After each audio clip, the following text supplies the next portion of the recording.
we are engaged in practices that served mankind in the 18th century. We are doing them in the 21st century. Look at the cost of producing sugarcane in this country. We can't compete against sugar from anywhere in the world. The cost of producing sugar per ton. It is just, you just laugh. You know, when we got independence, everybody was made to believe that government is money. And the government has so much money you can't finish it. Mali ya umma. You know Mali ya umma? Absolutely. Government is a huge monster of money.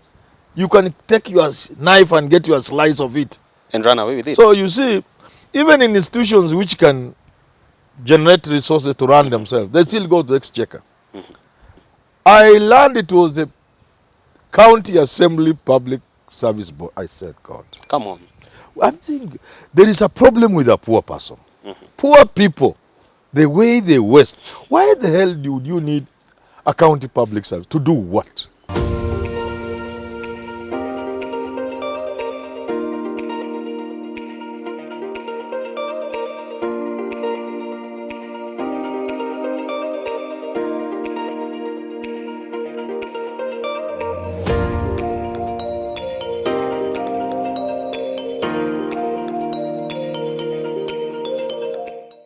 Devolved governments were touted as the silver bullets that will address economic development across the country. Now, almost a decade later, have they lived that very expectations? And as always, my name is Richard Mwenja, your resident host here on Business Glide, and I'm joined by none other than the resident political analyst and renowned public scholar in Eastern and Central Africa. The first of his name, Herman Manyora. Great to see you, sir. Thank you. You're really glowing today. I mean, I'm okay. Aging like fine I was in wine your as place always. in Kitale. Yeah. Wonderful place. Moist Bridge. The people are so jovial. I saw your father, your mom. They're wonderful people. Thank you so much. They give me geese. We are truly humbled. Thank you. Rift Valley, I mean, we are large-scale poultry farmers and maize farmers. I saw. All right, awesome, Great. sir. So today we are talking about matters devolution and taking stock of how far we've come with the devolution element. But it will only be fair that we begin from this point. Back in 2010, Raila Odinga, Uhuru Kenyatta, Mwai Kibaki were for the devolution aspect in the new constitution. However, William Ruto was the biggest critic of devolution. Would you say, now that this is an election year, devolution is better placed in Raila's hands other than William Ruto's hands? Raila is the father of devolution, no doubt about it. And everybody feels if we want to entrench devolution and perhaps achieve from it more than we have so far achieved, from all the contenders, from those going for president this year, he will be the best person. I see. Yeah. All right. So definitely Kenya shouldn't be worried of who they should I mean, if Raila became president or if he becomes president, devolution is in safe hands. All right. Yeah.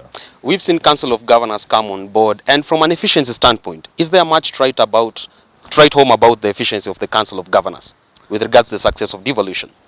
They have tried, but as an institution, we have not seen much from them. I mean, devolution on its own has worked. Governors individually have done some work, visible work, not so much, of course. But the Council of Governors, I don't know how it was conceived, but I have not seen much.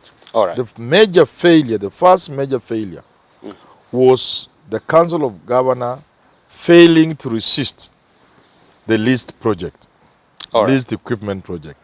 That's the time they proved they are useless. I see. Yeah. The perennial headache facing economic development of devolved governments has been the pending bills issue, which has bolstered into the coming up of budget deficits year in, year out. I mean, 9 years later on, can't we address the pending bills issue and make sure that at least we get rid of the budget deficit menace every year? Things that are not clear are very difficult to deal with. The issue of pending bill is complicated by the fact that most of this is conmanship. If you went to any county and you ask them, what is your pending bill like? They say 3 billion shillings, 2 billion shillings. Give us the history. Or it begins in 2013 when devolution started. By the time the second governor took over, or the one continuing, we had 2.6 billion.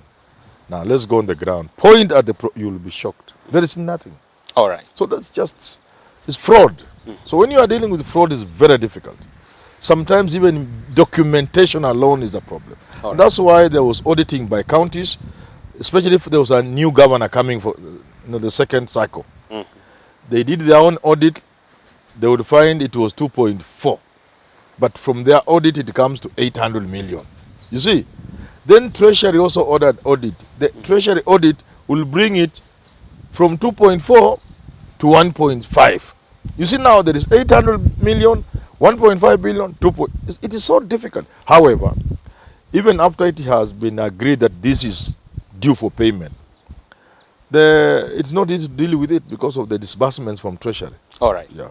County service public boards have bolstered a rare name for themselves as the home for nepotism, bribery allegations, as well as sexual predation when it comes to hiring.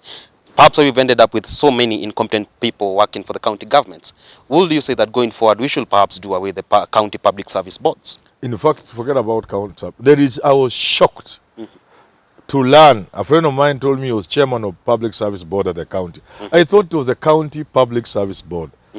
I learned it was the county assembly public service board. I said, God. Come on. I think there is a problem with a poor person.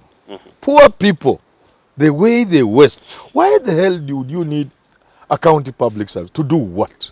To hire on behalf of the national. Which hiring is this? I met the first county public service board from my county. And I was talking to them in a very serious way. Please, take care. Salaries are a problem to any employer, even a domestic workers of mine. Mushahara ikifika end month, I'm trembling. They told me this is a government, like the government in Nairobi. And sure enough, they have overemployed. Really? So your question to be answered is, let us abolish the county public service boards and let us rationalize employment. How true is the argument that nepotism has now been the main issue with it? Well, if you give small-minded people who feel they are kings the power to employ, governors, county public service, they will employ, of course. You know the problem of employment in this country. Even you and I, if we are given that power, we will certainly abuse it. So remove it from them. My argument in this country has been, let's just have one entity employing all Kenyans. I mean, employing for the entire country. Whether it is in the civil service, whether it is in the parastatals, counties, anybody who's paid money from the exchequer should be hired by a National Employment Bureau. I see. Everybody. Central. So if you are a governor, you want staff, you place your requisition with them. Justify and say the people you want. They will hire for you. All right. Yes. Absolutely. And now talking about issues with the stalling of mega projects in the county. Majority of governors are second-serving governors and they are likely to exit office there, yet they haven't completed the projects they initiated. Now, do you see that this will probably put a bad reputation with regards to development partners and donors backing out of partnering in such devolved governments? You see, incomplete projects, white elephants, overpriced projects is the bane of Africa. Here in Kenya, we have that problem, right from the national government to county governments. We start projects that maybe we don't even need in the first place, at least not now. They are overcosted, okay? Sometimes some of them are overambitious. They are poorly executed. Workmanship is poor. So everything bad. And therefore, it's not a surprise that many of them will not even be complete. All right. Some will even be complete but looking at you because they are doing nothing. They are serving no purpose. All right. Yeah. But there is a likelihood of many donors backing out and development partners. Of course. Already they are doing it. I've seen in many counties, some of them have been discontinued. Yeah. And especially the conditionalities. Because, you see, the Kenyans want to be given money to run projects. Donors come with conditions. The conditional grants. You don't mix this money with any other monies in the county. This is for that specific project. All right. And we will monitor. You do so much, we release so much percentage of what we promised. You complete that, we give you another percent. So that's why, since you can't even do the initial, what you are required to do to put in place. Or sometimes some projects, they say, every financial year, a certain percent of your budget must be dedicated to health, for example. There are donor fundings in counties. They say, your budget, your county budget must dedicate 30% to health for you to qualify for donor funding and the continued support. So sometimes, in the following year, you have 26% of your county budget going to health, and therefore the donor is not coming in. And for many, we are just a mess. All right. So donors are not very happy with us. And talking about health, let's advance this conversation and look at how much of recurrent expenditure should be prioritized for the healthcare workers. It's a perennial issue whereby we've seen many strikes between nurses and doctors who are working at county government levels. Should we, at the very first place, prioritize health workers even before we spend the other bit of recurrent expenditure on other workforce? But because without health, everything else is wasted. True. Everything else is useless. So people must be healthy. And for people to be healthy, you need healthy workers. And for healthy workers to serve the people, they need to be taken care of. Right from salaries, personnel issues like promotion. But it's not happening. And it's not happening the way it should. Because it was not conceived well. It was not received well. We would need to re-engineer the whole thing. We need to look at the idea of developed health. I support devolution of health. But I don't support the way governors think they can run it. They don't have the expertise, the wherewithal required. A governor cannot go and supervise doctors. He's not a doctor, he's not a professional in that line, he's not a manager, So we need to relook at it. We can have a national health service board for purposes of the human resource, in terms of promotions, redeployments, training, and those kind of things. And then leave the counties responsible for the actual provision of services. All right. Yeah. Now, poverty prevalence has been a major concern, especially for coastal counties. Now, will you say that such coastal counties have a rich cultural heritage? Is it high time that every county leverages on their cultural heritage, at least to market themselves as destination for investment, as well as just to get that revenue income for the households? When we got independence, everybody was made to believe that government is money. And the government has so much money you can't finish it. Mali ya umma. You know Mali ya umma? Absolutely. Government is a huge monster of money. You can take your knife and get your slice of it. And run away with it. So you see, even in institutions which can generate resources to run themselves, they still go to exchequer. You a school like Lenana here, for example. It sits on about more than 200 acres of land. Why will a school like this look for money from government? In Nairobi, in the middle of Nairobi. You can imagine over 200 acres. Even if you planted trees alone, and harvested them after, say, 8-10 years for Kenya Power. That alone, that school will not need a cent from government. True. So there are counties that have resources that they are not exploiting. Of course, there are others that are poor. There are others that have resources like, for example, Taita Taveta. But the national government is not letting go of the Zavona, is it Nava National Park? Yeah, something like that. So we will need to look at this. You also have the blue economy around there. Yeah, we need to look at counties, encourage them, give them the resources they need to exploit the resources they have. And generally speaking, we need to relook at the whole idea of sharing national resources within and across counties. All right. Yeah. But you are proposing that at least cultural heritage will be an avenue to go through. It's part of the resources you have. I see. There are people who are benefiting and reaping billions of dollars from sources like those in the world. South Africans. Billions of dollars, not shillings. So it's quite possible that a culturally rich area like the coastal part of this country should naturally benefit from the cultural heritage. Absolutely. All right, the road infrastructure has bolstered into the white elephants in these devolved governments. But also we've seen road contractors coming on board, and they are supported by the very same leaders who are entrusted with such dockets. Is it true that now, if you want to be quite rich in this country, then road contracts are the way to go for you to get that illegal money from the government? Yeah, those ones are things nobody knows the cost. You do a small road in the county, you put there 7 million. A feeder road, Maram. Actually, it is done by hand. Even a grader doesn't come. People come, they are paid 200 per day. 3 days, the job is done. 50 people. 3 days, each 200 or 300. I've seen it in my place. And somebody puts 7 million, they share. It may look little money, but if you are going to use 500,000 and you have been given 3.5 million, you eat 3 million on one road. That is about 2 kilometers. And then you get another one of 3 kilometers. You eat another 3. In the course of the year, you have the MCA or whoever it is has made some little money. That's not the way to go. All right. Yeah. Talking about sustainable livelihoods, especially in our majority of our county governments. We've seen even our food baskets, talk of rice plantations in Mwenja, maize farmers in Trans Nzoia County.